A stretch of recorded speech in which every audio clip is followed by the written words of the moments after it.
Okay, so at this point, that I mean, you know that the best trading hours is the one that is going to present the banking activity. Okay, so price action works as its best in overlap hours or first opening hour markets, and that means when we are in the first hour of Europe market or the first hour of the U.S. market. So on that period of time, you can do so much scalping that you don't need the rest of the day.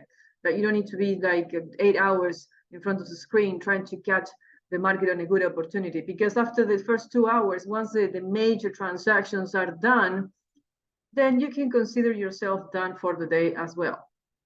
Okay, so what I recommend, what I'll do, I do the overlap hours, and that's in Argentina time or New York time, and that will be between 9 a.m. to, I'm gonna say 10 a.m., but I extend my trading session up to 12 at noon from Argentina time. So I'm in the market, let's say 2-3 hours.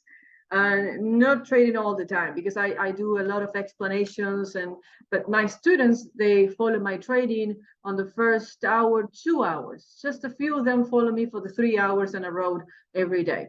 Okay, so make sure that you pick your timing when trading correctly and just do the opening hours. Of course, if you cannot manage your emotions correctly, then probably it's more convenient for you to work when the market is about to close.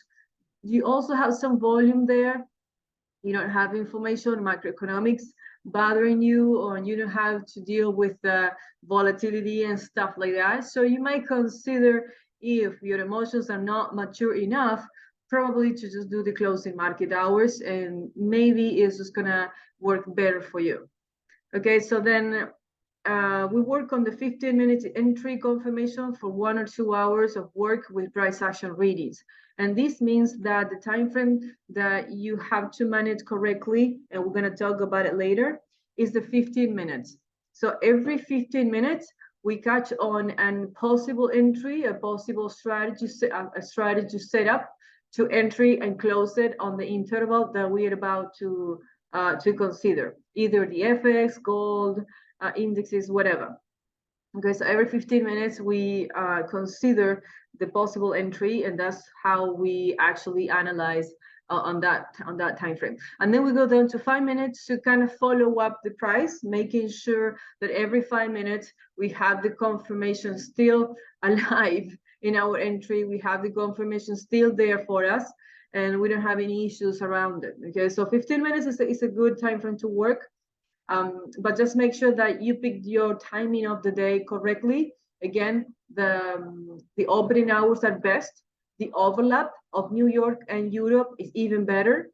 And if you don't want to deal with volatility and macroeconomic information, then you want to do the closing hour or the closing 2 hours. So before 2 hours the market closes, I'm talking about Europe or the US closing, depending if you're in Europe or the US. So that's really up to you. But the 15-minute time frame is the time that we use to enter the market, exit the market, controlling the confirmations are there, and we don't take we don't get scared of volatility around the entry, because it's normal that the market is going to move around the entry once we enter the market. But it's not allowed to lose the confirmation. Okay, I'm going to give you a few examples in the next video, but this is just for you to understand the importance of volume. Okay, price action needs volume. If there's no volume, then you have a flat price activity, and just you can't set up a correct entry, because the market won't allow you to. That there is no way you can consider buying and selling, scalping, if there's nobody doing that. Okay, so volume is a very important thing here. All right, so we're going to talk about the confirmations and the 15 minutes time frame in the next video.